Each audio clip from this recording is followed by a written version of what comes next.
Nakatayo ako sa likuran ng kapilya. Pinanonood ang aking sariling ina na naglalakad sa isla na nakasuot ng puting damit. At tila huminto ang mundo sa pag-ikot.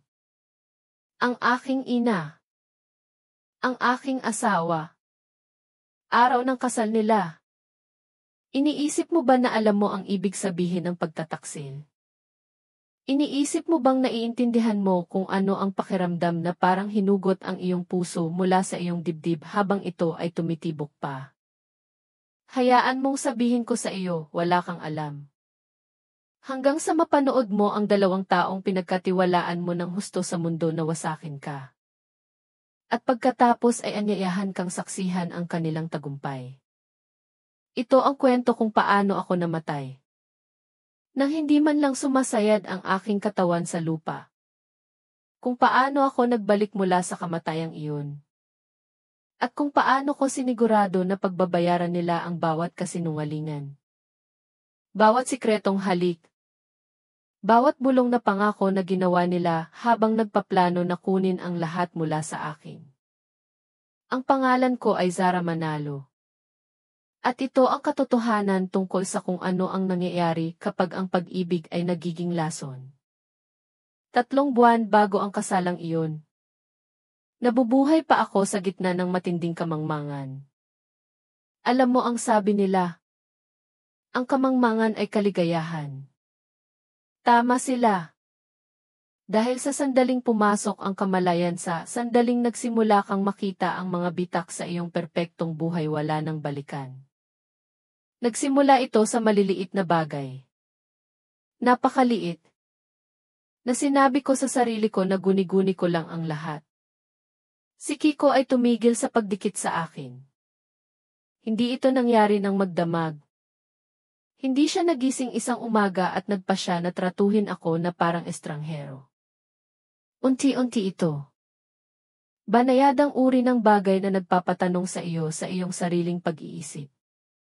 Dahil hindi mo matukoy kung kailan eksaktong nagbago ang lahat. Dati. Hinahawakan niya ang aking bewang kapag dadaan ako sa kusina namin sa GIS. Hahawakan niya ako ng mahigpit kapag nanonood kami ng Z. Ang kanyang mga daliri ay gumuguhit ng bilog sa aking balikat. Hahalikan niya ako ng good night na parang talagang gusto niya.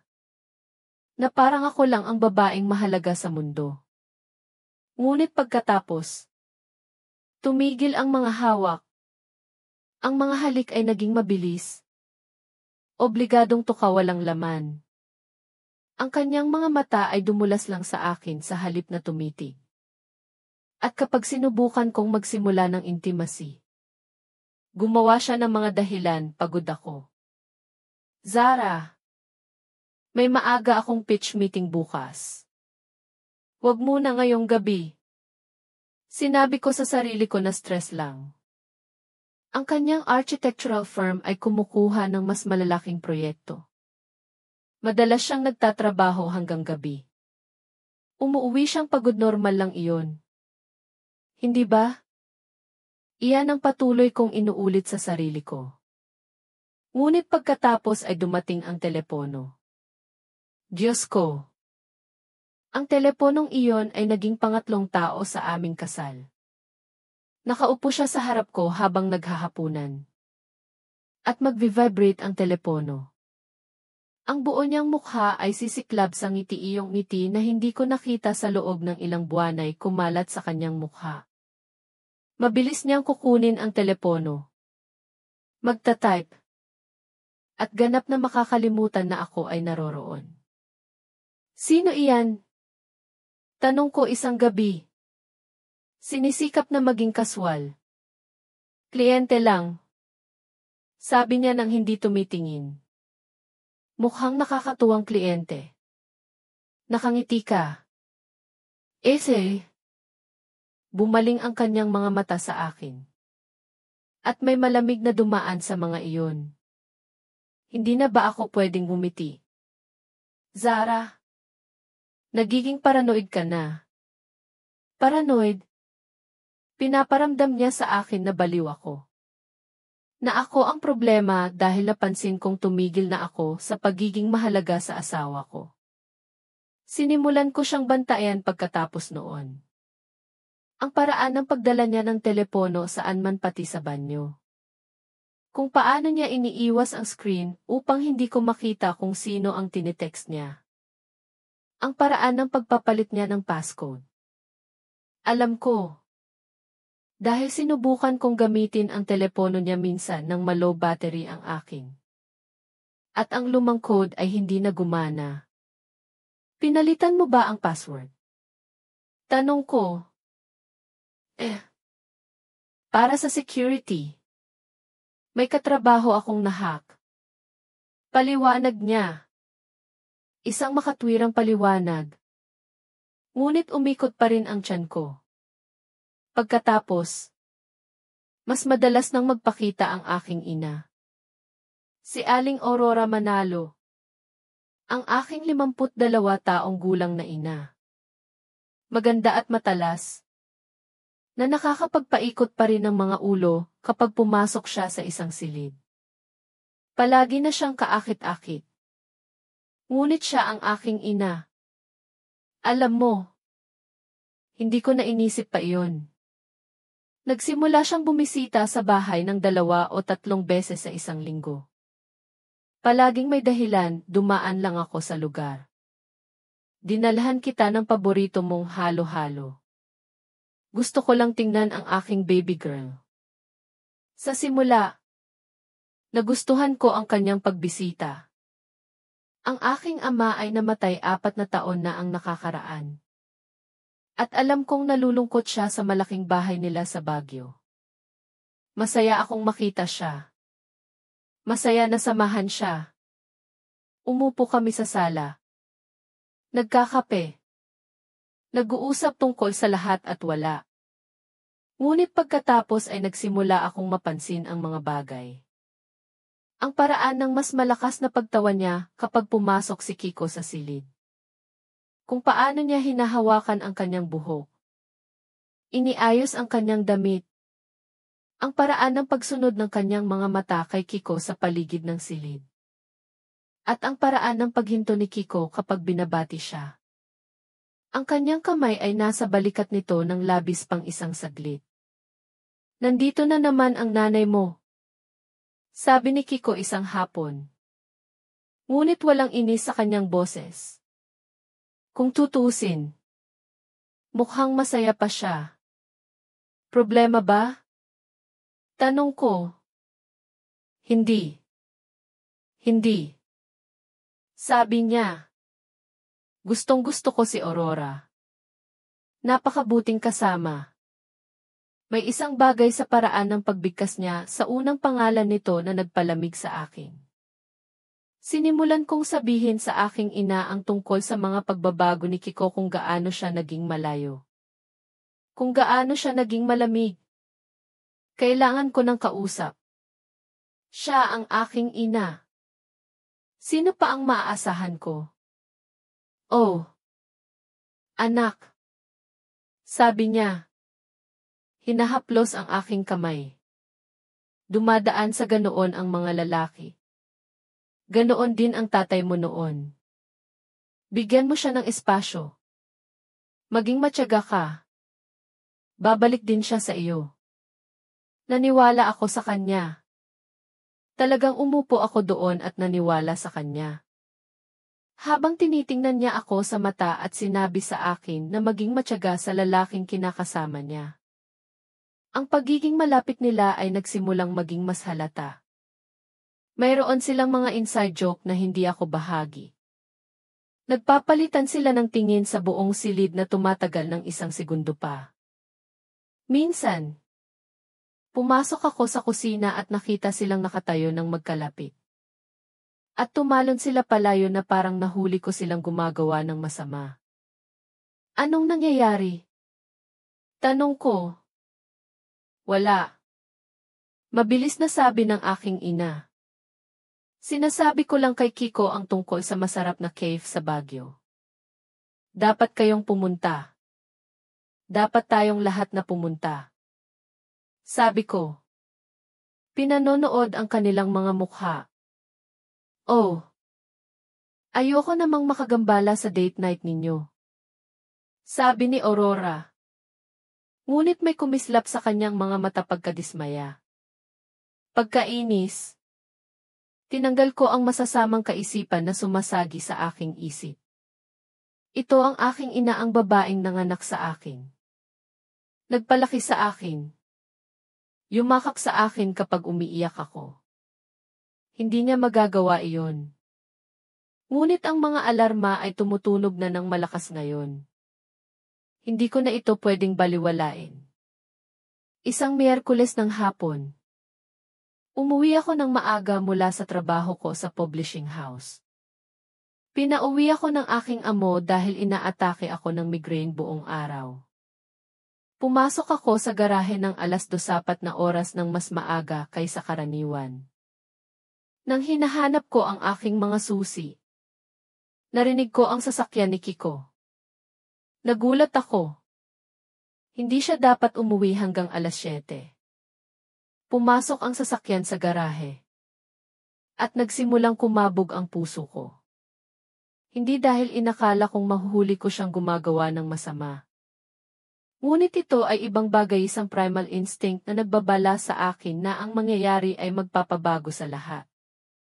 Bumaba si Kiko mula sa driver's side. At pagkatapos ay bumukas ang pinto ng pasahero. Ang aking ina ay lumabas. Bumagal ang oras. Pinanood ko siyang lumabas mula sa kotse ng aking asawa sa kalagitnaan ng isang hapon. At ang bawat dahilan, bawat rasyonalisasyon na ginagawa ko sa loob ng ilang buwan ay nagkawatak-watak. Zara, sabi ng aking ina. Masyadong mataas ang kanyang boses. Anak, bakit ka umuwi? Bakit ako umuwi? Dito ako nakatira. May migraine ako. Sabi ko ng dahan-dahan. Ano ang ginagawa ninyong dalawa dito? Dumaan lang ako sa lugar. Sabi ni Aurora. Inaayos ang kanyang palda. Nakasuot siya ng isang fitted na pulang damit na hindi ko pa nakita. Ang kanyang makeup ay perpektong inilagay. Ang kanyang buhok ay nakastyle. Inisip kong dumaan para tingnan ka. Nakasalubong ko si Kiko sa driveway. Sabay kaming pumasok. Ang kasinungalingan ay napakakinis. Napaka-rehearsed. Ngunit walang saysay. Nakasalubong mo siya sa driveway. Hindi ba kakadating lang niya? Ibig kong sabihin. Nakita ko siyang paparating habang naglalakad ako. Mabilis siyang nagkorekta. At ang kotse mo. Sa isang iglap. Nahuli ko iyon. Nag-ride share ako. Sabi niya. Pinababa ko sila sa kanto. Gusto ko lang maglakad-lakad. Sa wakas, nagsalita si Kiko. Zara, ano ba itong pagtatanong? Dumaan lang ang nanay mo. Bakit ka nag-aasal ng kakaiba? Kakaiba? Pinaparamdam niya sa akin na kakaiba ako dahil nagtatanong ako ng mga pangunahing tanong. Hindi ako nag-aasal ng kakaiba. Naguguluhan lang ako. Huwag kang maguguluhan. Sabi niya. Naglakad sa akin upang buksan ang pinto. Lagi siyang welcome dito. Sumunod sa loob ang aking ina. Sandali akong nanatili doon. Ang aking ulo ay kumikirot. Ang aking tiyan ay kumukulo. May isang bagay na mali. Napakalalim. Ang lahat ng aking instinct ay sumisigaw sa akin. Ngunit sumunod ako sa kanila dahil ano pa ang magagawa ko. Umupo sila sa sala at nag-usap habang umakyat ako upang uminom ng gamot para sa ulo. Nang bumalik ako, tumatawa ang aking ina sa sinabi ni Kiko. Ang kanyang kamay ay nakapatong sa tuhod nito. Bawi niya iyon nang makita niya ako. Aalis na ako. Sabi ni Aurora. Tumayo. Para makapagpahinga ka. Mahal. Hinalikan niya ako sa pisngi. At naamoy ko ang kanyang pabango matamis. Mamahalin. Ang parehong pabango na binibili ng aking ama para sa kanilang anibersaryo. Nang umalis siya, kinompronta ko si Kiko. Bakit ka talaga kasama ng nanay ko? Sinabi ko na sa iyo. Nagkita kami. Hindi iyan totoo. Tinatawag mo ba akong sinungaling? Hinihiling ko sa iyo na sabihin ang totoo. Tumayo siya. Tumigas ang kanyang mukha. Alam mo ba kung ano ang problema mo? Zara. Ikaw ay paranoid. Ikaw ay insecure. At sa totoo lang, nakakapagod na. Ang nanay mo ay isang kaibig-ibig na babae na gustong bumisita sa kanyang anak. Tigilan mo ang paggawa ng lahat ng bagay na isang conspiracy. Umalis siya sa silid. Iniiwan akong nakatayo doon. Pakiramdam ko nawawala na ako sa sarili. Nang gabing iyon, tinawagan ko ang aking matalik na kaibigan. Si Sandra. Kilala na namin ang isa't isa simula pa noong kolehiyo. At siya lang ang taong ganap kong mapagkakatiwalaan. Sandra. May mali. Sabi ko. Nanginginig ang aking boses. Sa tingin ko, nagloloko si Kiko. Ano? Bakit mo iniisip yan? Sinabi ko sa kanya ang lahat, ang distansya. Ang telepono. Ang mga ngiti. Ang pagiging sikreto. At pagkatapos, sinabi ko sa kanya ang tungkol sa paghahanap sa kanya, kasama ang aking ina. Katahimikan sa kabilang linya. Nandito ako. Sadyang. Zara. Nakakabahala iyan. Pero nanay mo iyan. Siguro bumibisita lang talaga siya. Kung gayon, bakit sila nagsinungaling? Bakit hindi nagkatugma ang kwento nila? Hindi ko alam. Sis! Pero magpatuloy ka sa pagmamasid. Siguro magtala ka kung kailan bumibisita ang nanay mo. Tingnan mo kung may pattern. Magpatuloy sa pagmamasid na para akong detective sa sarili kong kasal. Ngunit iyon ang ginawa ko. Sinimulan kong itala kung kailan tinawagan ni Kiko ang aking ina. Kung kailan bumisita si Aling Aurora. Kung kailan nagtrabaho si Kiko ng gabi. At isang pattern ang lumitaw na nagpakulo sa aking tiyan. Sa tuwing sinasabi ni Kiko na mayroon siyang late meeting, hindi maabot ang aking ina. Sa tuwing sinasabi ng aking ina na mayroon siyang plano sa kanyang civic club, late umuwi si Kiko. Gumagawa ako ng kaso laban sa 2 taong pinakamamahal ko sa mundo. At kinasusuklaman ko ang sarili ko dahil dito. Pagkaraan ng 2 linggo, umuwi ako galing trabaho noong Biyernes. Sa sandaling binuksan ko ang pinto. Naamoy ko iyon, ang mamahaling pabango ng aking ina. Siksik at hindi mapagkakamalan. Ay nakabitin ng mabigat sa hangin. Tumayo ako sa foyer. Nahulog ang aking briefcase. Hindi ako makahinga. Nandito siya habang ako ay nasa trabaho. Ang aking ina ay nasa bahay ko. Naglakad ako sa mga silid na parang multo. Sumusunod sa amoy na iyon. Dinala ako nito sa itaas. Sa aking silid tulugan. Ang aking silid tulugan. Nanginginig ang aking mga kamay habang binubuksan ko ang pinto. Sa simula, mukhang normal ang lahat, inayos ang kama. Nakasarado ang mga blinds. Ngunit mas malakas ang pabango dito. Hinaluan ng ibang bagay isang bagay na mas musky. Naglakad ako papunta sa kama. Hinila ang mga sapinwala. Pagkatapos, inangat ko ang mga unan. Pulang lipstick. Isang perpektong mansa sa puting punda. Ang lagda ni nanay, passion red. Bumigay ang aking mga binti. Umupo ako sa gilid ng kama. Nakatitig sa mansa ng lipstick. At may isang bagay sa loob ko ang naputol. Ang aking ina. Sa aking kama.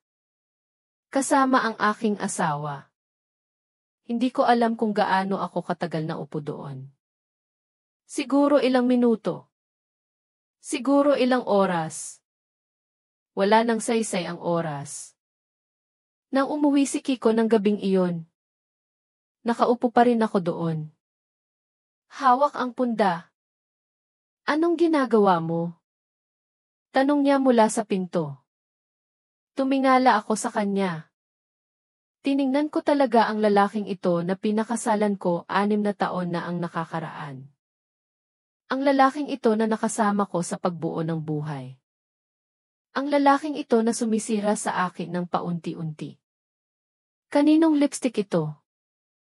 Namutla ang kanyang mukha. Ano? Ito. Ang lipstick na ito sa unan natin. Kanino ito? Hindi ko alam. Siguro sa iyo. Hindi ito kulay ko. Subukan mo ulit. Hindi ko alam. Zara. Siguro nandyan na iyan dati. Siguro ang katulong T.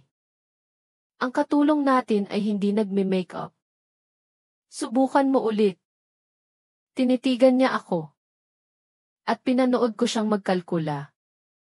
Nagpapasya kung magpapatuloy sa pagsisinungaling o gagawa ng mas magandang kwento. Siguro sa isang kaibigan na dumaan. Sa wakas ay sabi niya, "Anong kaibigan? Bakit ka nag-aasal ng parang baliw?" Dahil hindi ako baliw. Sigaw ko. Tumayo. Alam kong may nangyayari. Alam kong nagsisinungaling ka sa akin. At alam kong nandito ang nanay ko kanina. May kumislap sa kanyang mukha takot. O siguro galit ngunit mabilis niya itong tinakpan. Dumadaan ang nanay mo paminsan-minsan. Kaya ano? Dumaan ba siya para matulog sa kama natin? Nakakadiri iyan. Zara. Nanay mo iyan. Paano mo naisip Kung gayon, ipaliwanag mo ang lipstick. Hindi ko maipaliwanag ang hindi ko alam. Tumayo kami. Magkaharap. At nakita ko ang isang estranghero. Ang lalaking pinakasalan ko ay wala na. Ang pumalit ay isang taong makatingin sa akin sa mata at magsinungaling ng walang pag-aalangan. Gusto ko ang katotohanan. Sabi ko. Mahina ang aking boses. Ano man iyon? Sabihin mo lang sa akin. Kaya ko ang katotohanan. Hindi ko kaya ang laro ng isip na ito. Sa isang sandali lang. Inakala kong aamin siya. Bumukas ang kanyang bibig. Lumambot ang kanyang mga mata. At inakala ko. Sa wakas. Ngunit umiling siya. Wala akong sasabihin. Stressed ka. Guni-guni mo lang ang lahat. Siguro kailangan mong kumonsulta sa isang tao. Isang therapist o kung ano paman. Lumabas siya sa silid. At naiwan akong nag-iisa kasama ang punda na may mansa ng lipstick. At ang nakakatakot na kaalaman na ang buhay ko ay isang kasinungalingan. Naging isang taong hindi ko nakilala. Isang espiya sa sarili kong buhay. Sinimulan kong halughugin ang mga bulsa ni Kiko. Tiningnan ang kanyang sasakyan. Sinisikap na makahanap ng patunay ng alam ko na sa aking kalooban. Ngunit maingat siya. Napakaingat. Pagkaraan ng 3 linggo pagkatapos makita ang lipstick. Inihayag ni Kiko na mayroon siyang late meeting sa isang kliyente. Baka wala ako hanggang alas 10 o alas 11. Huwag mo na akong hintayin. Tiningnan ko siya mula sa kama. Mukha siyang maganda, masyadong maganda para sa isang business meeting. Ang kanyang pinakamagandang tux. Pabango. Buhok na perpektong ayos. Sinong kliyente? Tanong ko. Ang Morrison account. Malaking commercial project sa downtown. Hinalikan niya ako sa noo, isang malamig at obligadong kilos at umalis. Naghintay ako ng 10 minuto. Pagkatapos ay kinuha ko ang aking mga susi at sinundan siya. Bilis-bilisan ang aking puso habang pinapanatili ko ang distansya. Pinapanood ang kanyang mga taillight sa harap ko. Hindi siya pumunta sa downtown patungo sa kanyang opisina. Nagtungo siya sa Hilaga.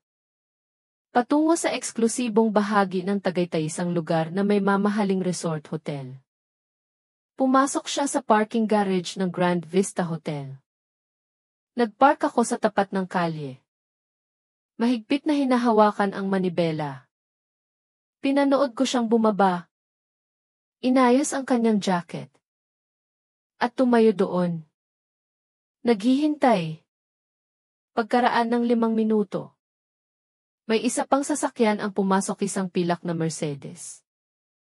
May isang babae ang bumaba. Nakasuot siya ng mahabang coat. Heels.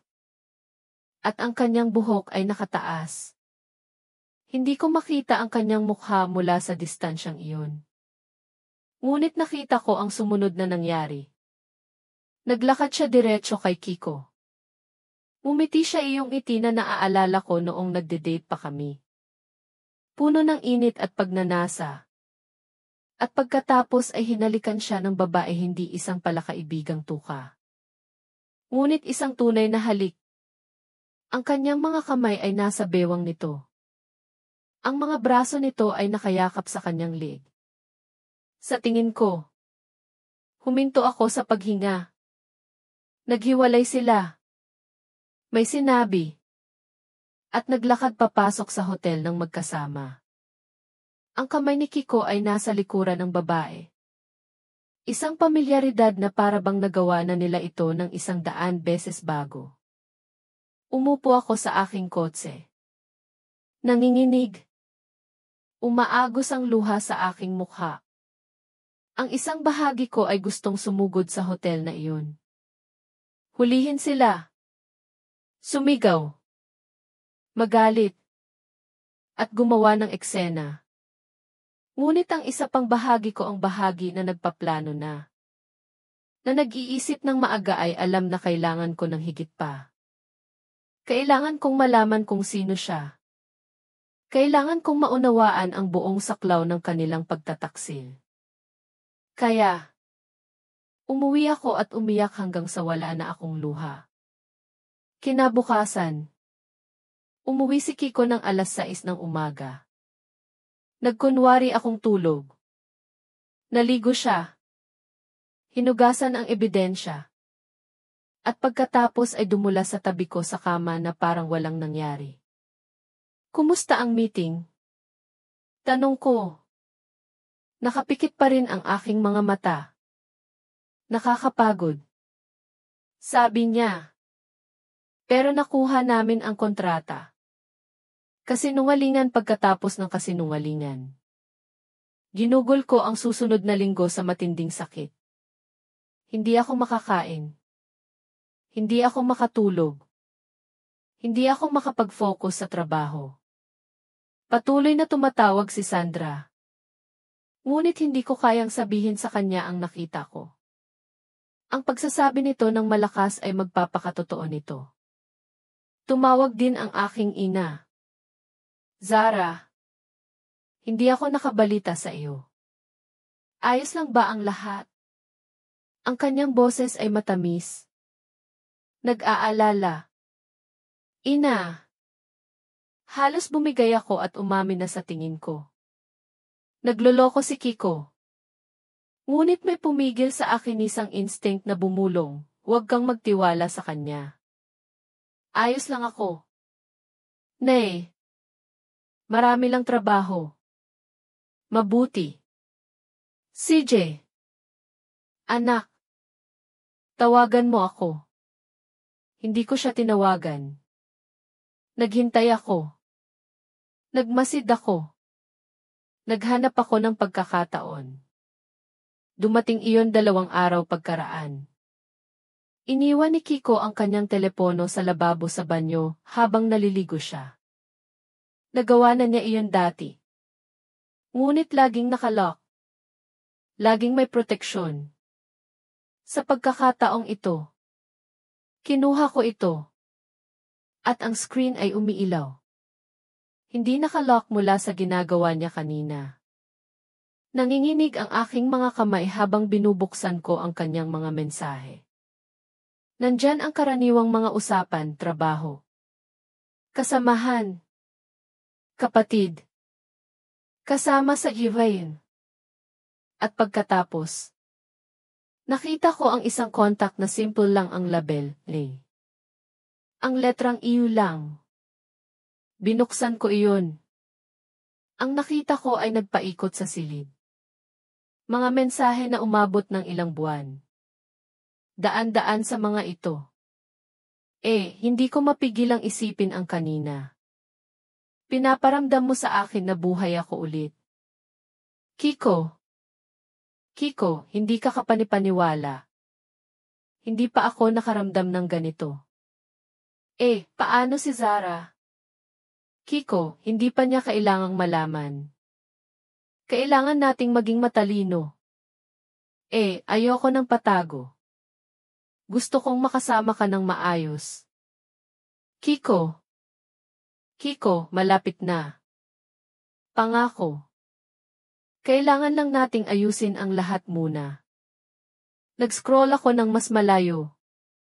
Lumabo ang aking paningin dahil sa luha. Sa tingin mo. May hinala siya. Kiko, wala siyang ideya. Nagtitiwala siya sa akin ng lubusan. At hindi kanya kailanman pagdududahan. Minsan. Nakokonsensya ako. Anak ko siya. Kiko, wala siyang karapatan sa pera. Ayesha. Kailangan natin ang mana niya. Nahulog ang telepono mula sa aking mga kamay at tumama sa sahig. Anak ko. Ang aking ina. Si Aurora. Tumigil ang shower. Narinig ko si Kiko na gumagalaw sa banyo. Kinuha ko ang telepono nang may namamanhid na mga daliri at nagpatuloy sa pagbabasa. Dahil kailangan kong malaman ang lahat. Kiko, naisip mo na ba ang plano? Sigurado ka bang maa-access natin ang trust fund niya? Kiko, may signatory power siya. Pero asawa niya ako. Makukumbinsi ko siyang pumirma sa anumang bagay. Nagtitiwala siya sa akin. Magkano ang pinag-uusapan natin? Kiko, 450 milyon. Iniwan ng tatay niya iyon sa kanya. Hawak niya lang iyon. Hindi niya man lang ginagalaw. Hindi niya malalaman na nawala na iyon hanggang sa huli na. At pagkatapos? Kiko, at pagkatapos? Magkakaroon tayo ng lahat ng kailangan natin para magsimula ng magkasama. Pupunta tayo sa lugar na hindi niya tayo mahahanap. Gusto mo ng bahay sa Portugal? Hindi ba? At ang diborsyo. Kiko, magfa-file ako sa sandaling makuha natin ang pera. Pwede niyang panatilihin ang bahay at trabaho niya. Hindi natin kailangan ang lahat ng iyan. Kailangan lang natin ang trust fund. Hindi ko inakalang mararamdaman ko ito ulit. Kiko. Hindi pagkatapos mamatay ni Robert. Kiko, gusto ng asawa mo na maging masaya ka. Aurora. Masaya ako sa iyo. Sana lang hindi na natin siya saktan. Makaka-move on siya. Malakas siya. At sa totoo lang, matagal ko na siyang hindi mahal. Nagpaiwan lang ako para sa pera. Bumukas ang pinto ng banyo. Nakatayo ako roon. Hawak ang telepono. Habang lumabas si Kiko na nakabalot sa tuwalya. Nagtagpo ang aming mga mata. Pagkatapos ay bumaba ang tingin niya sa telepono. At pinanood ko ang pagbabago ng kanyang mukha habang napagtanto niya ang nakita ko. Kiko. Kumusta? Nanay. Bulong ko. Nakikipagtalik ka sa nanay ko. At nagpaplano kayong nakawin ang aking mana. Hindi niya ito itinanggi. Hindi siya naghanap ng dahilan. Sa halip, may isang bagay na malamig ang dumapo sa kanyang mukha. Gaano karami ang nabasa mo? Sapat. Tumango siya ng dahan-dahan. Pagkatapos, tumawa siya isang matalim na tawa. CJ. Sa tingin ko, alam mo na. Iyon lang ang sasabihin mo. Ano ang gusto mong sabihin ko? Zara. Na nagsisisi ako. Nawala itong ibig sabihin. Naglakad siya sa tabi ko. Pumasok sa silid-tulugan. At nagsimulang magbihis. Ang totoo. Kami ni Aurora ay magkasama na sa loob ng halos 1 taon. At nagpaplano kaming kunin ang pera mo dahil sa totoo lang, hindi mo iyan deserve. Ang kalupitan sa kanyang boses ay may sinira sa loob ko. Hindi ko deserve ang sarili kong mana. Hindi mo iyan pinaghirapan. Sabi niya, iniwan iyan ng tatay mo sa iyo dahil ikaw ang kanyang munting prinsesa. Hindi mo na kailangang magtrabaho para sa anuman sa buhay mo. Kami ni Aurora. Nagsumikap kaming pareho. Mas karapat-dapat kami sa perang iyon kaysa sa iyo. Aurora. Humikbi ako. Ang nanay ko. Ang nanay mo ay isang kahangahangang babae. Siya ay masigasig. Masigla. Kapanapanabik lahat ng hindi ikaw. At ikaw. Nanginginig ang aking boses. Pinakasalan mo ako para lang sa pera ko. Hindi. Isinuot niya ang kanyang damit. Kinakalmado ang pagbubuton. Pinakasalan kita dahil inakala kong mamahalin kita. Akala ko magiging magaling kang asawa. Ngunit nakakabagot ka. Zara. Hulaan mo. Bland ka. Ang nanay mo siya ang lahat ng nais kong maging ikaw. Alam niya kung paano mapasaya ang isang lalaki. Ikaw. Nandyan ka lang. Pakiramdam ko. Lumulutang ako sa labas ng aking katawan. Pinanonood ang paglalahad ng katatakutan na ito. Kaya, ano ngayon? Tanong ko. Iwanan mo lang ako para sa nanay ko at tumakas kasama ang pera ko. Iyon ang plano. Pero dahil nalaman mo, kailangan nating bilisan ang mga bagay. Kinuha niya ang kanyang telepono. Nag-type ng mabilis. Ay text ko si Ayesha. Kailangan niyang malaman na nalaman mo. Huwag. Ngunit naipadala na niya ang mensahe. Ilang segundo pagkaraan. Nagring ang kanyang telepono. Sinagot niya iyon sa speaker. Alam na niya. Sabi niya. Ay. Diyos ko. Ang boses ng aking ina. Pamilyar ngunit dayuhan. Isang mahabang buntong hininga. Nakakalungkot. Nay. Pumutok ang aking boses. Paano mo nagawa iyan? Katahimikan. Pagkatapos. Zara. Mahal, hindi mo maiintindihan ang mayroon kami ni Kiko. Ito ay espesyal. Ito ay totoong pag-ibigang uri ng pag-ibig na hindi ko kailanman naramdaman sa tatay mo. Ang uri ng pag-ibig na hindi ninyo naramdaman ni Kiko. Asawa ko siya. Asawa na mawawala rin sa iyo. Maging tapat ka. Zara. Kailan ka huling pinaparamdam ni Kiko na maganda ka? Kailan ka huling ginusto niya? Dahil kasama niya ako. Pero may sinasabi iyan sa iyo. Hindi ba? Pinili niya ako. Sa kabila ng lahat. Sa kabila ng pagkakaiba ng edad. Pinili niya ako dahil mas mahusay ako para sa kanya.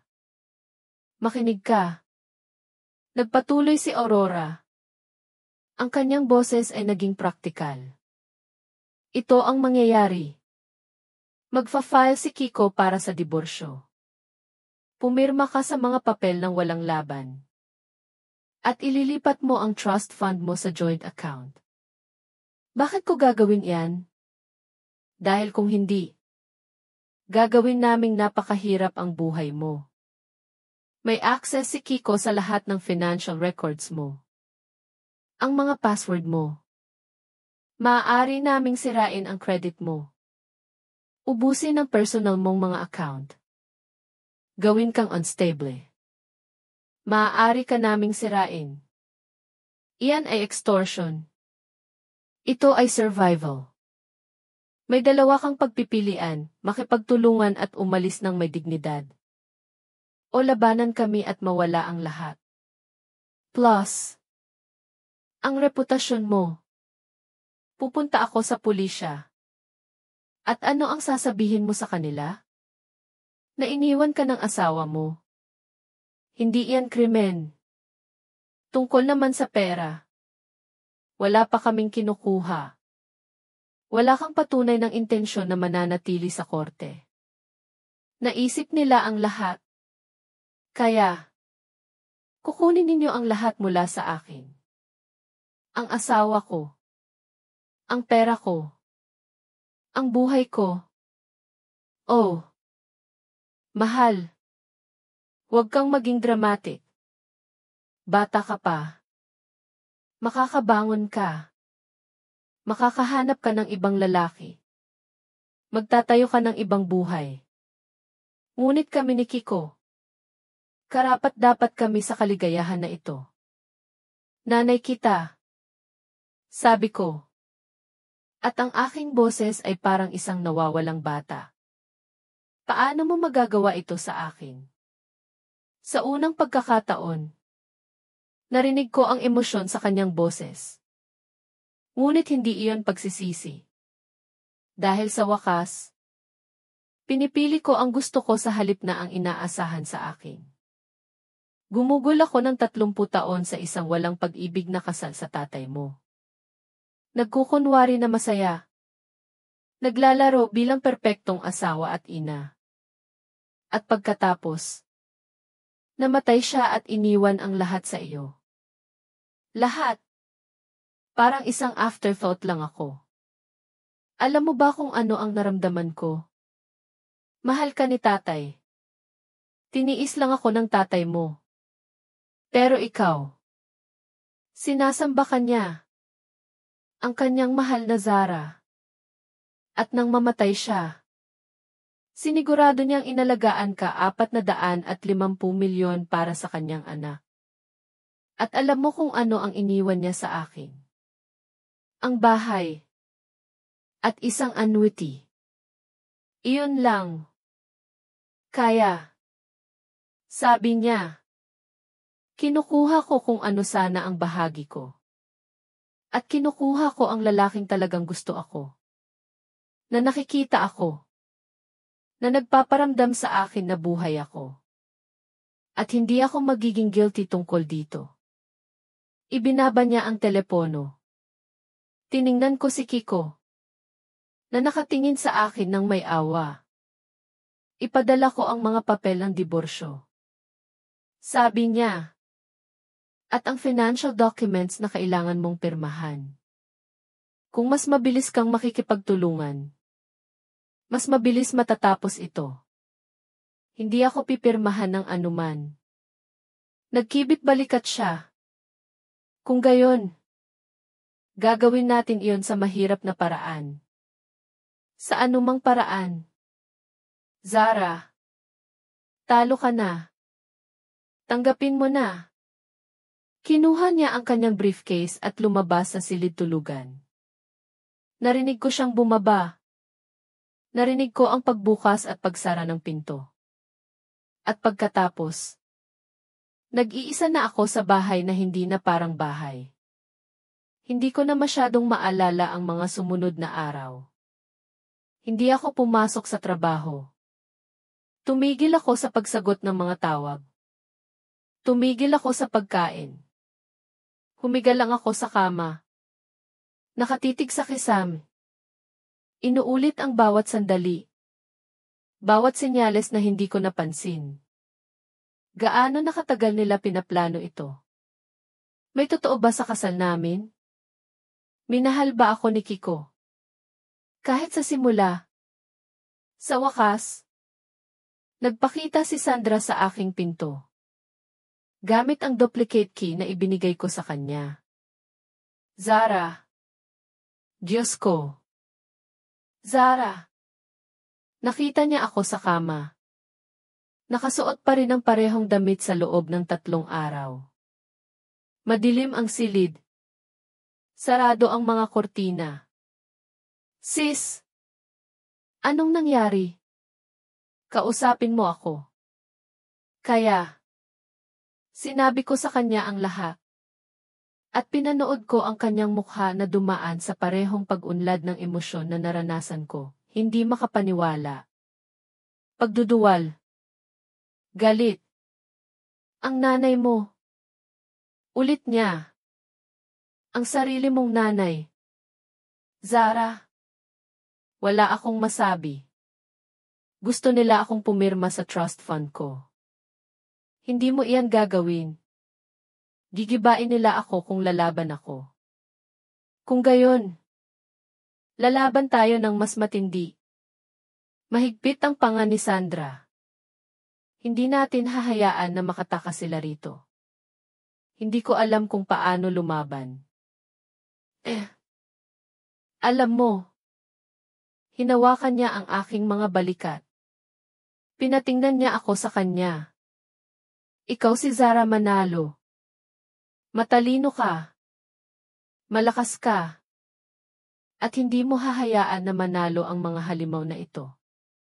Ngunit naramdaman ko ang lahat maliban sa pagiging malakas. Dumating ang mga papel ng diborsyo 1 linggo pagkaraan.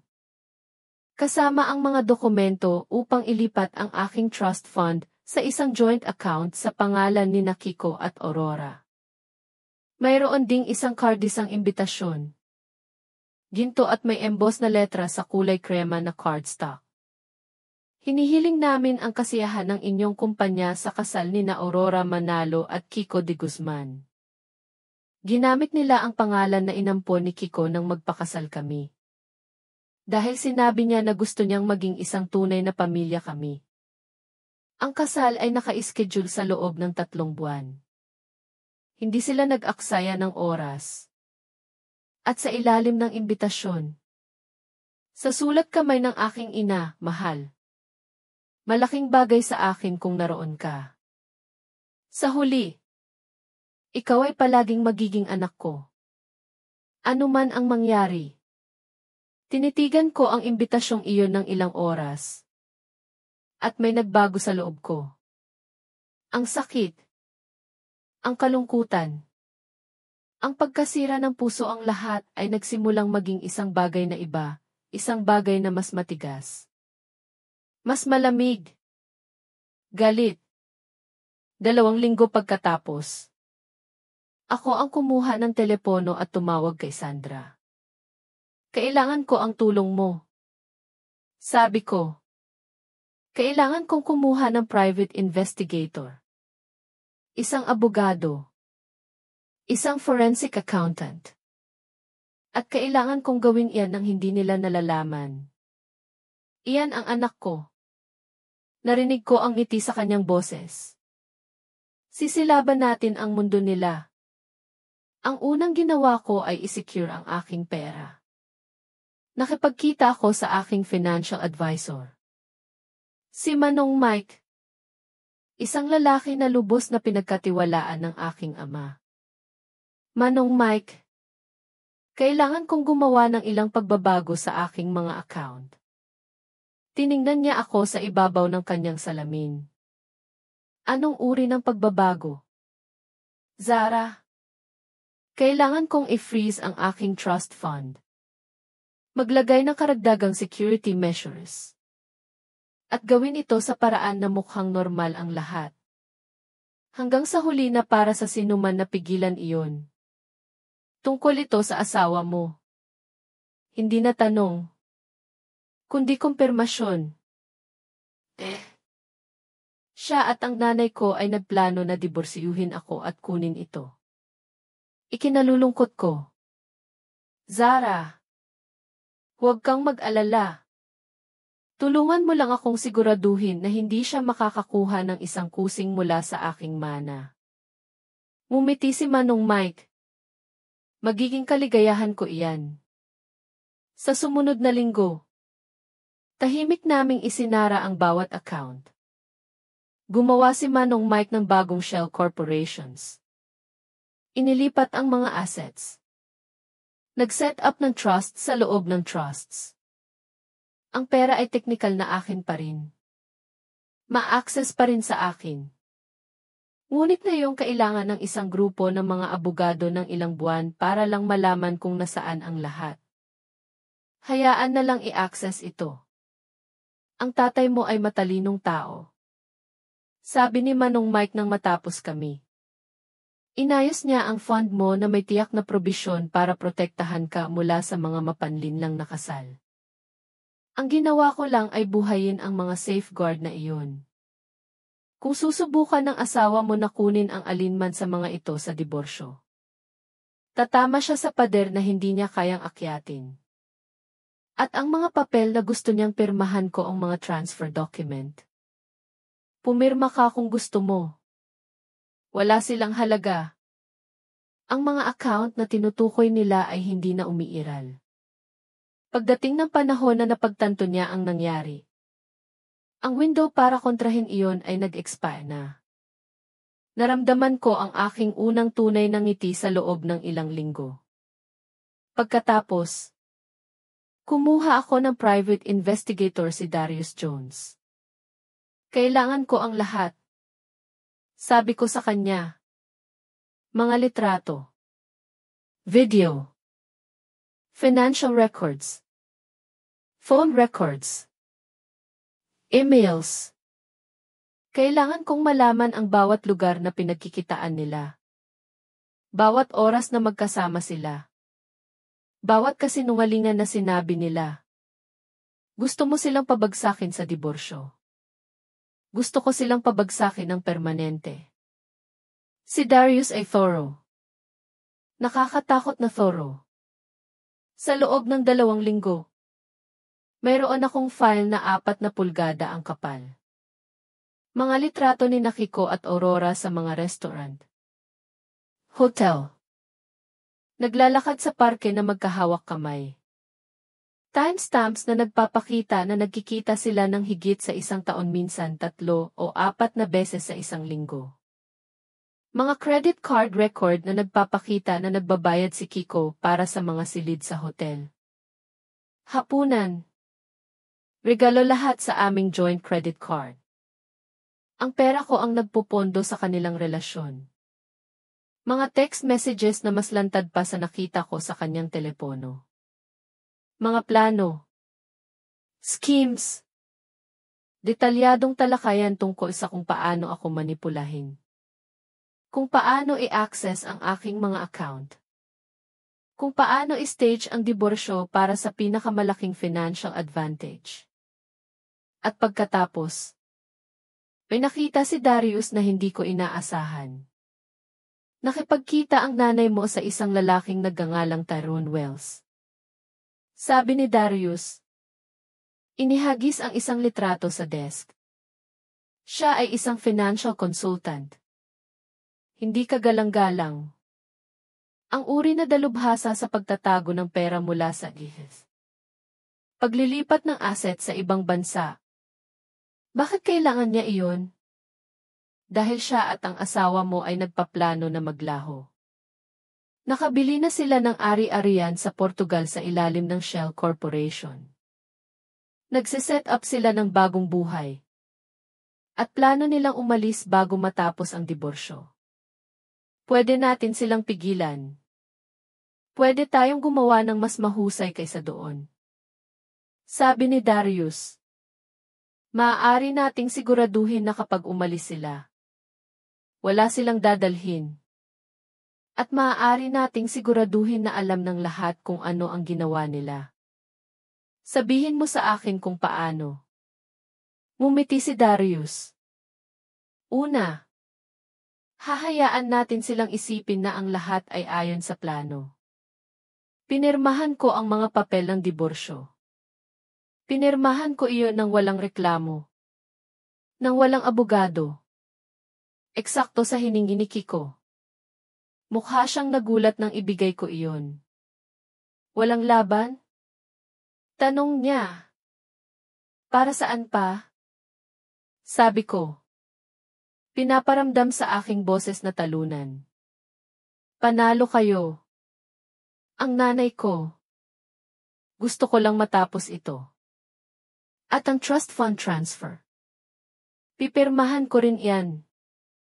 Bigyan mo lang ako ng ilang araw para iproseso ang lahat. Salamat. Zara. Sabi niya. Alam kong mahirap ito. Pero ito ang pinakamahusay. Mukha siyang taos puso. Na parang naniniwala siya na ginagawa niya ako ng pabor. Pinanood ko siyang umalis kasama ang mga pirmahan na papel. At wala akong naramdaman walang galit. Walang kalungkutan. Tanging malamig na kalkulasyon. Pinirmahan ko ang mga trust fund transfer documents pagkaraan ng 3 araw. Pumunta ako sa bangko kasama sina Kiko at Aurora. Ginamap ko ng perpekto ang aking papel bilang ang talunang ex-wife. Si nanay ay nagliliwanag ng araw na iyon. Masaya. Talagang niyakap niya ako bago kami pumasok sa bangko. Salamat sa pagiging mature mo tungkol dito. Anak. Alam kong masakit ngayon. Ngunit balang araw. Maiintindihan mo. Balang araw. Makakahanap ka ng isang taong magpaparamdam sa iyo ng nararamdaman ko ngayon para kay Kiko. Halos tumawa ako. Umupo kami sa opisina ng bank manager. Pumirma ako sa mga papel. Pinanood ko sina Kiko at Aurora na sinisikap itago ang kanilang kasabikan habang pinoproseso ng manager ang transfer. Ang funds ay magiging available sa joint account ninyo sa loob ng 24 na oras. Sabi ng manager. Nagpasalamat sila sa kanya. Nagpasalamat sila sa akin. Umalis sila sa bangko na parang nanalo ng lottery. Dahil sa kanilang isip. Nanalo sila. Nang gabing iyon. Nakipagkita ako kina Darius at Manong Mike. Tapos na ba? Tanong ko. Tapos na. Kumpirma ni Manong Mike. Pumirma sila ng mga papel para ilipat ang funds mula sa account na hindi na umiiral. Sa sandaling subukan nilang i-access ang perang iyon. Wala silang makikita. At dahil pumirma sila ng dokumentasyon na kinikilala kung ano ang kinukuha nila. Inamin nila ang tangkang pagnanakaw. At ang ari-arian nila sa Portugal. Nakipag-ugnayan na kami sa mga otoridad ng Portugal. Sabi ni Darius. Ang financial consultant ng nanay mo. Si Tyrone Wells. Ay hinahanap para sa fraud sa 3 bansa. Ang ari-arian na binili nila ay bahagi ng isang patuloy na investigasyon. Kukumpiskahin iyon sa sandaling subukan nilang kunin iyon. Kaya, wala silang anuman? Mas mababa pa sa wala. May utang sila sa mga abogado. Sa gobyerno ng Portugal. At posibleng harapin ang mga kasong kriminal. Mabuti. Bumaling ako kay Darius. At ang isa pang bagay, ayos na ang lahat. Kinumpil ako ang lahat ng ebidensya sa isang kumpletong dossier.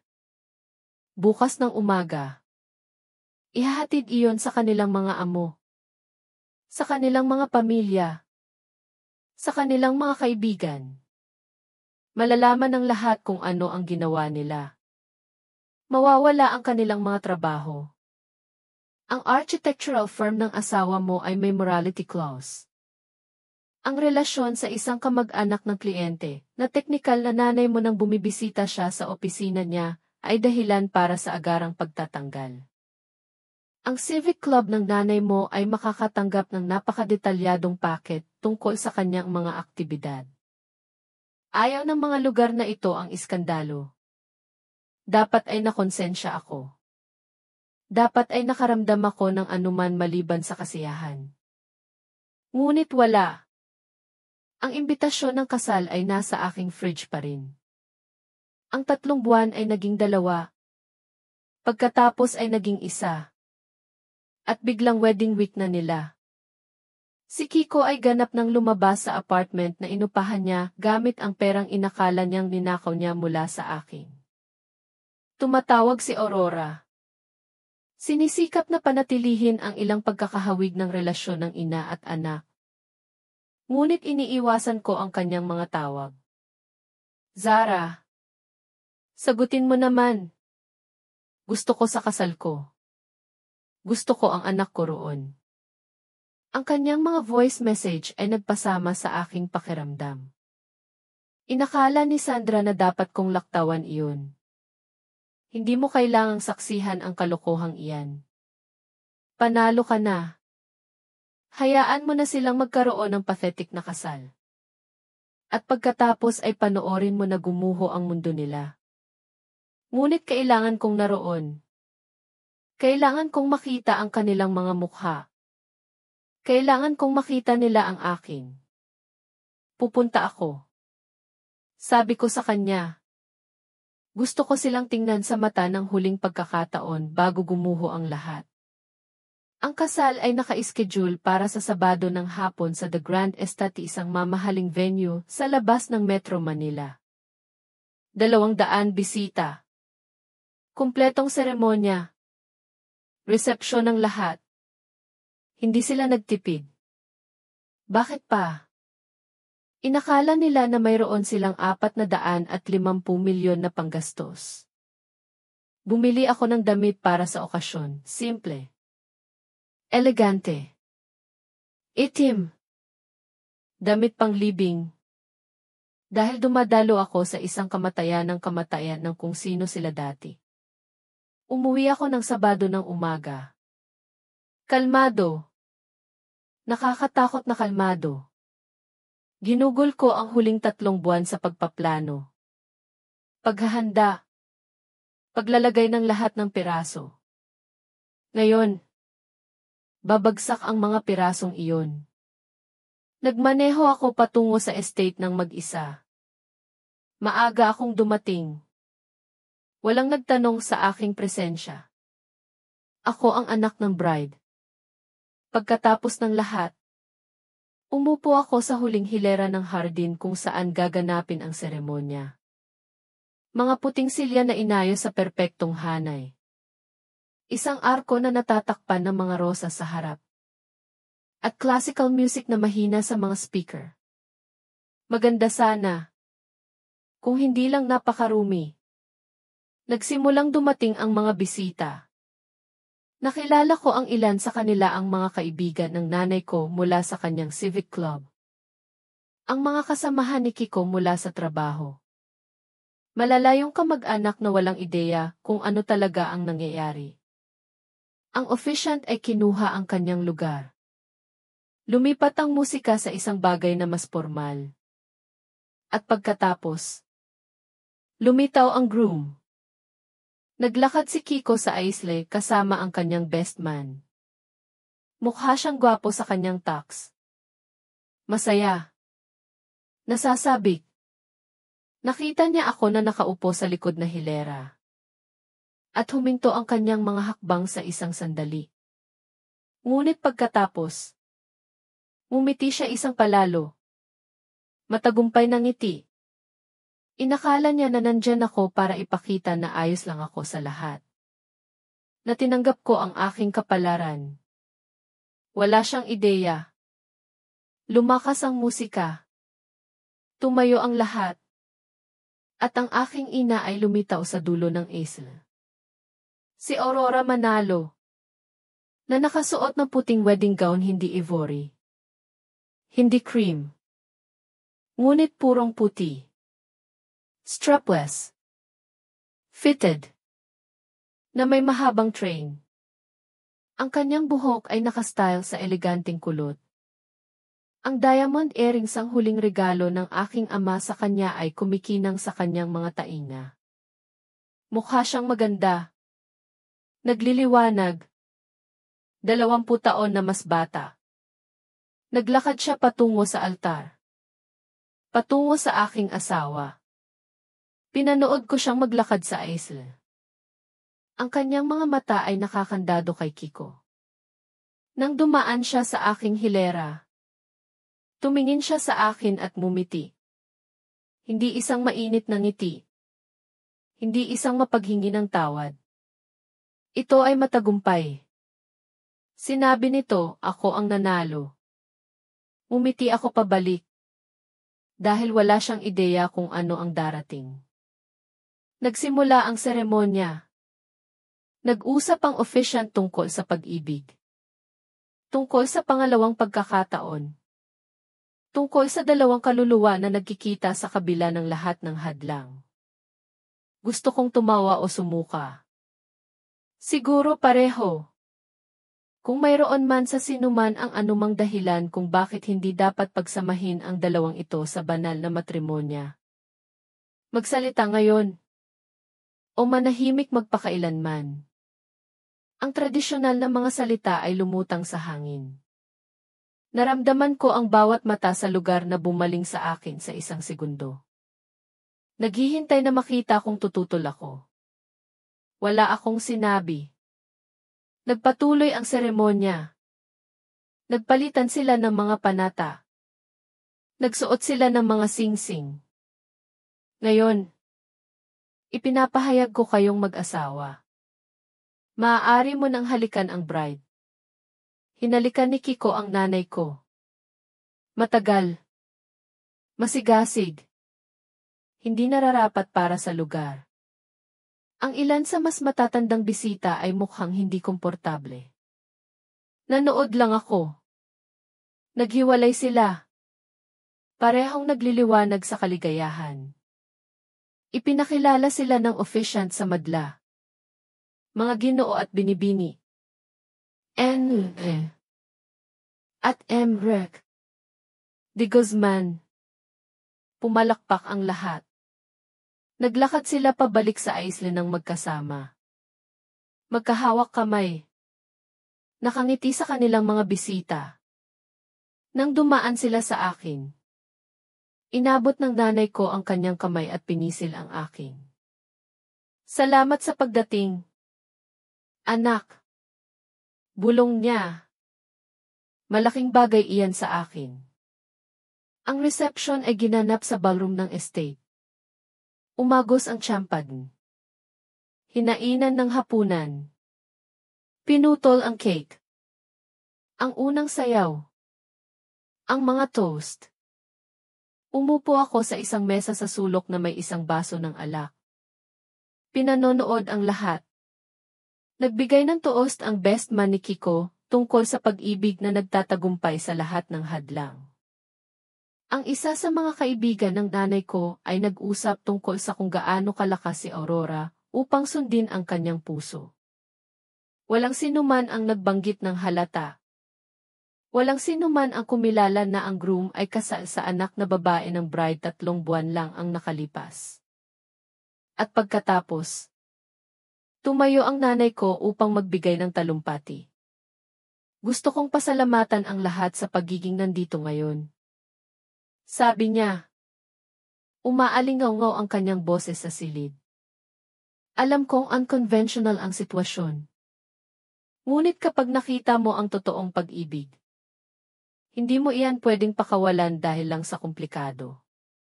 Tiningnan niya si Kiko nang may paghanga. Kumulo ang aking tiyan. Ipinakita sa akin ni Kiko na hinding-hindi pa huli ang lahat upang magsimula muli. Na ang edad ay numero lang. Na posible ang kaligayahan. Kahit pagkatapos ng pagkawala. Kahit pagkatapos ng mga taon ng pag-asa sa mas mababa kaysa sa nararapat sa iyo. Itinaas niya ang kanyang baso. Sa mga bagong simula. Sa mga bagong simula. Umalinggaw ang silid. Hindi ako uminom. Habang umuusad ang reception. Sa wakas ay tumayo ako at naglakad patungo kina Kiko at Aurora na nakikipag-usap sa mga bisita. Pwede ko ba kayong kausapin? Tanong ko ng mahinahon. Sandali lang. Nagpalitan sila ng tingin. Pagkatapos ay tumango. Lumipat kami sa isang tahimik na sulok ng ballroom. Gusto ko lang kayong batiin. Sabi ko. Matatag ang aking boses. Nakuha ninyong dalawa ang eksaktong gusto ninyo. Zara. Nagsimula ang nanay ko. Hindi. Talaga. Ginamit ninyo ang inyong laro ng perpekto. Ang romansa. Ang manipulasyon. Ang pagnanakaw ng aking mana. Ginawa ninyo ang lahat ng napakahusay. Humigpit ang panga ni Kiko. Hindi natin pag-uusapan yan dito. Pag-uusapan natin. Dahil gusto kong malaman ninyo ang isang bagay. Ang pera na inakala ninyong kinuha ninyo mula sa akin ng 450 milyon sa joint account ninyo. Pareho silang nakatingin sa akin. Wala na iyon. Ano ang sinasabi mo? Matalas ang boses ni Aurora. Isinara ko ang account na nilipatan ninyo ng funds 2 buwan na ang nakalipas. Walang halaga ang mga papel na pinirmahan ninyo. Ang pera na inakala ninyong mayroon kayo ay naglaho. Nakatago sa mga lugar na hindi ninyo kailanman mahahanap. Namutla ang mukha ni Kiko. Hindi mo iyan magagawa. Nagawa ko na. At hindi lang iyan. Ang ari-arian na binili ninyo sa Portugal kinokumpiska iyon habang nag-uusap tayo. Lumabas na ang financial consultant ninyo ay isang kriminal. Si Tyrone Wells. At ang lahat ng tinulungan niya kayong bilhin ay bahagi ng isang federal investigation. Hinawakan ng nanay ko ang aking braso. Ano ang ginawa mo? Ang itinuro mo sa akin. Nanay. Sabi ko. Alagaan ang sarili ko. Protektahan kung ano ang akin. Kumalas ako. Oh. At isa pa, bukas ng umaga. Ang lahat ng kakilala ninyo ay makakatanggap ng isang kumpletong dosye. Mga litrato ninyong dalawa. Text messages na nagpaplano ng aking pagkawasak. Financial records na nagpapatunay na sinubukan ninyo akong nakawan. Ang mga amo ninyo. Ang mga kaibigan ninyo. Ang pamilya ninyo lahat sila ay malalaman kung sino talaga kayo. Ikaw. Maliit na vindictive bitch. Bulong ni Aurora. Natuto ako mula sa pinakamahusay. Umiti ako sa kanya. Batiin ko kayo sa inyong kasal. Sana ay masiyahan kayo sa pagiging walang pera ng magkasama. Tumalikod ako at naglakad palayo. Zara! Sigaw ni Kiko sa likuran ko. Zara. Hintay. Ngunit nagpatuloy ako sa paglakad. Palabas ng ballroom. Sa lobby. At papunta sa parking lot. Narinig ko ang sigawan sa likuran ko. Sina Kiko at Aurora na nagtatalo. Ang boses niya ay tumataas. Ang boses niya ay desperado at galit. Ang mga tunog ng kanilang perpektong araw ay nabubuksan. Sumakay ako sa aking kotse at nagmaneho palayo. At sa unang pagkakataon sa loob ng ilang buwan, naramdaman ko ang gaan. Kalayaan. Ang fallout ay kamangha-mangha. Noong Lunes ng umaga, tumawag si Kiko ng 17 beses. Hindi ko sinagot. Sa wakas, nag-iwan siya ng voicemail, Zara. Pakiusap. Kailangan nating mag-usap. Nagkamali sa mga account. Sabi ng bangko. Wala ang funds. Dapat may error lang.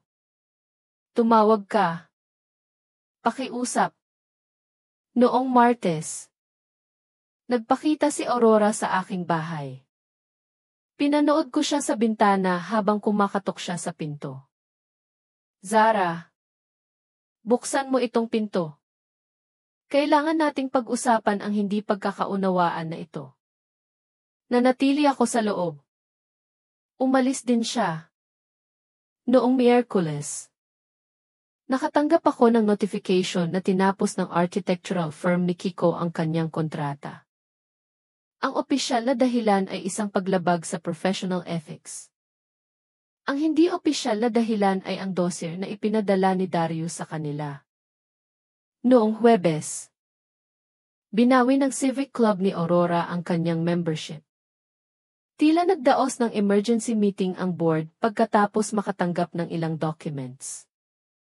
Noong Biyernes, nakatanggap ako ng tawag mula kay Darius. Kinumpiska na ng mga otoridad ng Portugal ang ari-arian. Si Tyrone Wells ay inaresto na. Ang nanay mo at si Kiko ay nakalista bilang mga persons of interest sa investigasyon. Magkano ang nawala sa kanila? Naglagay sila ng 11 milyon sa ari-arian na iyon. Wala na. Kinuha bilang ebidensya. 11 milyon pera ko. Mula sa aming joint credit card na inilipat ni Kiko para sa kanilang plano na tumakas. Maaari ko ba iyang bawiin? Inaayos ko na. Idinedokumento namin ang lahat bilang fraud. Mababawi mo iyan. Ang mga kahihinatnan sa lipunan ay ganap. Alam ng lahat. At ibig kong sabihin, lahat. Ang mga kaibigan ng nanay ko ay tumigil sa pakikipag-usap sa kanya. Tumanggi ang mga kasamahan ni Kiko na sagutin ang kanyang mga tawag. Ang malalayong kamag-anak ay nagsimulang magpadala ng mensahe sa nanay ko na nagpapahayag ng kanilang pagkadiri. Ang naratibo ay ganap na bumaliktad. Hindi na ako ang kaawa-awang jilted wife. Ako ang biktima ng isang malupit na pagtataksil ng 2 taong dapat ay nagprotekta sa akin. At sina Kiko at Aurora ay mga pariya. Narinig ko sa pamamagitan ng magkasanib na kakilala na patuloy silang nag-aaway. Ang stress ng pagkawala ng lahat trabaho. Pera. Reputasyon ay sumisira sa kanilang relasyon ng mas mabilis kaysa sa pagbuo nila nito. Lumabas na ang pag-ibig na binuo sa kasinungalingan at pagnanakaw ay hindi nabubuhay kapag tumama ang mga kahihinatnan. Ang pundasyon ay bulok. At kalaunan, gumuho ang lahat. 3 linggo pagkatapos ng kasal. Umuwi ako galing trabaho at nakita si Kiko na nakaupo sa mga hagdan ng aking porch. Mukha siyang kahilahilakbot hindi nag-ahit. Maitim ang mga bilog sa ilalim ng kanyang mga mata. Gusot ang damit. Zara. Sabi niya. Tumayo habang papalapit ako. Pakiusap. 5 minuto lang. Dapat ay pumasok ako at isinara ang pinto. Dapat ay tinawag ko ang pulisya para sa trespassing. Ngunit gusto kong marinig ito. 5 minuto. Sabi ko. Umupo kami sa mga hagdan. Hindi nagdikit. Isang ebay sa pagitan namin. Ikinalulungkot ko. Sa wakas ay sabi niya. Alam kong wala na itong ibig sabihin ngayon. Ngunit ikinalulungkot ko ang lahat. Ikinalulungkot mo na nahuli ka. Hindi. Ikinalulungkot ko na ginawa ko iyon. Ikinalulungkot ko na sinaktan kita. Ikinalulungkot ko na itinapon ko ang isang bagay na totoo para sa isang bagay na hinding-hindi gagana. Hindi maganda ang nangyayari sa nanay mo. Tumawa siya ng mapait. Galit na galit si nanay na nawala ang pera. Iyon lang ang pinag-uusapan niya. Kung paano ko ipinangako sa kanya ang isang bagong buhay at hindi ko maibibigay. Nagbabanta siyang hiwalayan ako. Wala pa kaming 1 buwan sa kasal. Wala akong naramdaman. Walang kasiyahan. Walang awa. Wala. Bakit mo sinasabi sa akin ito? Kailangan ko ang tulong mo. Ang pera. Zara. Alam kong inilipat mo iyon kung saan. Kailangan namin iyon. Hindi para sa Portugal. Hindi para sa pagtakas. Kailangan lang namin iyon para mabuhay. Hindi ako makahanap ng trabaho. Walang firm ang gustong kumuha sa akin pagkatapos ng nangyari. Hindi makapagtrabaho si Aurora dahil alam ng lahat ang ginawa niya. Wala kaming pera. Mawawala sa amin ang apartment. Wala kaming anuman. Mayroon kayong isa't isa. Sabi ko. Hindi ba yun ang gusto ninyo? Totoong pag-ibig. Zara. Pakiusap. Nagmamakaawa ako sa iyo. Hindi para sa akin. Para sa kanya. Nanay mo siya. Tumigil siya sa pagiging nanay ko nang makipagtalik siya sa asawa ko. Zara. Huwag di. Tumayo ako. Ginawa ninyong dalawa ang inyong mga pagpipilian. Pinili ninyong traiduran ako. Nakawan ako. Sirain ako. At ngayon, haharapin ninyo ang mga kahihinatnan. Hindi iyan problema ko. Ano ang gusto mo mula sa amin? Ano ang kailangan para tumulong ka? Wala akong gusto mula sa inyo. Gusto ko lang kayong dalawa na umalis sa buhay ko. Kaya, ganyan na lang. Hahayaan mo lang kaming magdusa. Dahil iyan ang nararapat sa inyo. Naglakad ako sa aking pinto. Binuksan iyon. At pumasok sa loob. Hindi ako lumingon. 1 buwan pagkaraan. Narinig ko na nag-file na sila para sa diborsyo. Si Aurora ay nagbabanggit ng emotional distress at financial fraud. Si Kiko ay nagka-countersue sa kanya para sa defamation. Sinasalanta nila ang isa't isa ginagawa ang aking trabaho para sa akin. 2 buwan pagkaraan. Nagpakita ang nanay ko sa pinagtatrabahuan ko. Mukha siyang matanda. Iyon ang unang napansin ko. Ang stress ay nagpatanda sa kanya ng matindi. Ang kanyang buhok ay nagiging kulay abo sa mga ugat. Ang kanyang mukha ay may bakas ng pagkapagod. Zara. Pakiusap. Kailangan kitang kausapin. Nagtatrabaho ako. 5 minuto. Pakiusap. Nanay mo ako. Pumunta kami sa isang kalapit na coffee shop. Umupo kami sa harap ng isa't isa sa isang booth sa tabi ng bintana. Nawala ko ang lahat. Sabi niya, ang bahay ko ay nasa foreclosure. Wala akong kita. Walang kaibigan. Malapit na akong mawalan ng tirahan. Nakakalungkot. Zara. Nagmamakaawa ako sa iyo. Nanalo ka. Sinira mo kaming dalawa. Pakiusap. Bigyan mo ako ng kahit maliit na allowance sa sapat lang para sa isang apartment. Tiningnan ko ang babaeng ito na nanganak sa akin. Nagpalaki sa akin. Na minahal ko ng walang kondisyon sa loob ng 30 taon. At wala akong naramdaman. Sinabi mo sa akin noon na iniwan lang sa iyo ni tatay ang bahay at isang annuity nang mamatay siya. Na iniwan niya ang lahat sa akin. Sabi ko ng mahinahon. Naaalala mo ba iyon? Alam mo ba kung bakit niya ginawa iyon? Dahil mas mahal ka niya palagi. Hindi ba? Hindi. Dahil alam niya kung sino ka talaga. Alam niya na makasarili ka. Alam niya na sasayangin mo ang pera sa sarili mo. Sa status. Sa panlabas na anyo. Kaya, pinrotektahan niya ang kanyang assets sa pamamagitan ng pag-iwan sa akin. At tama siyang gawin iyon. Umagos ang luha sa mukha ni Aurora. Alam din niya na isang araw. Baka magtataksil ka sa akin. Nagpatuloy ako. Binalaan niya ako minsan. Noong nasa kolehiyo ako. Sabi niya, Zara, mahal ka ng nanay mo. Pero mas mahal niya ang sarili niya. Tandaan mo iyan. Hindi ko naintindihan kung ano ang ibig niyang sabihin noon.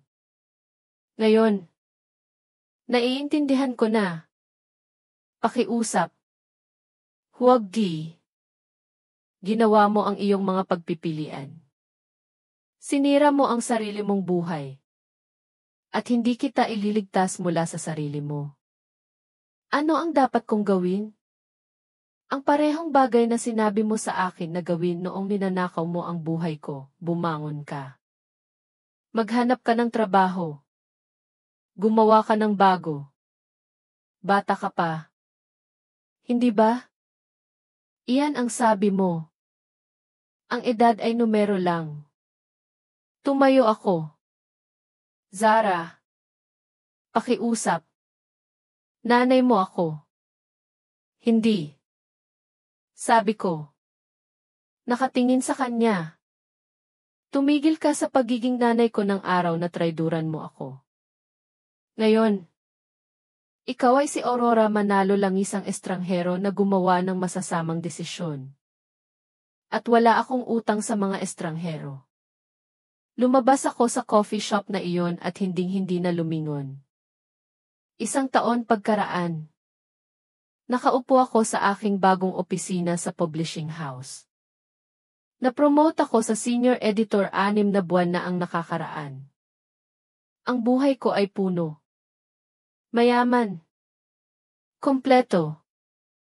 Bumili ako ng bagong bahay mas maliit kaysa sa ibinahagi ko kay Kiko. Ngunit ito ay akin. Bawat piraso ng kasangkapan. Bawat larawan.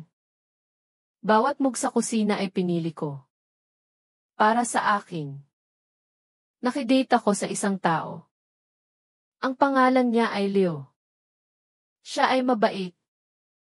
Matapat. At dahan-dahan kaming nagde-date. Alam niya ang kwento ko. Alam niya ang pinagdaanan ko. At matyaga siya sa mga pader na itinayo ko. Hindi pa ako handa na magpakasal ulit. Siguro hindi na ako magiging. Ngunit ayos lang iyon. Narinig ko na bumalik si Kiko sa kanyang hometown sa probinsya. Nagtatrabaho sa construction. Nakatira kasama ang kanyang kapatid. Ang kanyang mga pangarap na maging isang kilalang arkitekto ay patay na. Nagtatrabaho si Aurora part-time sa isang department store. Nakatira siya sa isang studio apartment sa isang mahirap na bahagi ng bayan. Narinig ko na sinubukan niyang makipag-ugnayan sa kanyang kapatid. Ngunit wala nang gustong makipag-ugnayan sa kanya ang kanyang pamilya pagkatapos ng ginawa niya. Nawala ang lahat sa kanilang dalawa, ang kanilang reputasyon, ang kanilang mga karera, ang kanilang pera, ang kanilang dignidad. At hindi ko na kailangang gumawa pa ng anuman pagkatapos ng kasal na iyon. Sinira nila ang kanilang sarili. Dahil iyan ang nangyayari sa mga taong nagtatayo ng kanilang kaligayahan sa sakit ng iba. Hindi iyan nagtatagal. Ang pundasyon ay bulok. At kalaunan, gumuho ang lahat. May ilang tao na nag-iisip na dapat ko silang patawarin. Na ang pagkakaroon ng galit ay masama para sa akin. Na dapat ko itong bitawan at mag-move on. Ngunit ito ang natutunan ko, ang kapatawaran ay hindi utang sa mga taong hindi naghirap para sa iyon. Ang moving on ay hindi nangangahulugang magkunwari na hindi nangyari ang isang bagay. Nag-move on ako sa pamamagitan ng pagtatayo ng bagong buhay. Sa pamamagitan ng pagkuha muli ng aking kapangyarihan. Sa pamamagitan ng pagtangging hayaan na tukuyin ako ng kanilang pagtataksil. Gusto nila akong sirain. Kunin ang lahat. At iwan akong walang laman. Sa halip, sinira ko sila. Hindi sa pamamagitan ng karahasan o patuloy na paghihiganti. Ngunit sa pamamagitan lang ng pagprotekta sa sarili ko at pagpapahintulot sa kanila na harapin ang mga kahihinatnan ng kanilang mga aksyon. Iyan ang hindi nila inaasahan na ang tahimik. Bland. Boring na Zara na inakala nilang kaya nilang durugin ay may gulugod na asero. May natutunan akong malalim sa lahat ng ito, ang sakit ay maaaring maging transformative. Ang pagtataksil ay maaaring maging instructive. At minsan, ang pinakamasamang bagay na nangyari sa iyo ay nagiging catalyst para maging tao ka na dapat ay maging ikaw. Hindi na ako ang babaeng umuwi ng maaga mula sa trabaho upang makita ang kanyang asawa kasama ang kanyang ina. Ang babaeng iyon ay naive. Mapagtiwala. Handang pagdudahan ang sarili bago niya sila pagdudahan. Ang babae ako ngayon ay iba, mas matigas. Mas matalino. Hindi masisira. At nagpapasalamat ako para dito. Minsan, sa gabi, naiisip ko ang kasal na iyon. Nakatayo sa likuran ng hardin. Pinanonood ang nanay ko na naglalakad patungo sa altar. Patungo sa aking asawa.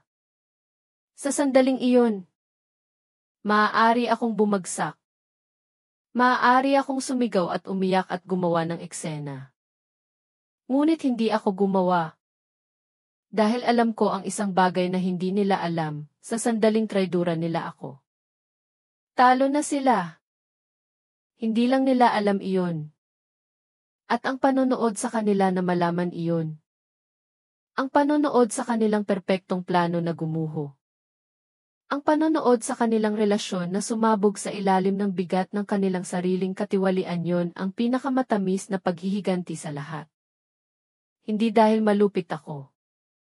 Ngunit dahil ang hustisya ay minsan ay may mukha ng karma. At ang karma ay matyaga. Ito ay thorough. At hinding-hindi ito nakakalimot. Ang pangalan ko ay Zara Manalo. Ito ang kwento ko. At nandito pa rin ako. Nakatayo pa rin. Umuunlad pa rin. Habang sila ay nasusunog sa abo ng buhay na sinubukan nilang nakawin. Sana ay nagbigay inspirasyon sa inyo ang kwento ni Zara na manindigan para sa sarili at protektahan ang inyong karapatan. Lalo na kapag ang pagtataksil ay nagmula sa pinakamalapit sa inyo. Kayo. Nakaranas na ba kayo ng matinding betraya sa pamilya o pag-ibig? Ano ang pinakamalaking aral na natutunan ninyo tungkol sa tiwala? Ibahagi ang inyong pananaw sa comment section sa ibaba at gamitin ang hashtag tiwala at pagtataksil. Kung nagustuhan ninyo ang kwentong ito, paki-like at i-share ito. At huwag kalimutang mag-subscribe para sa mas maraming kwento ng lakas at pagbangon.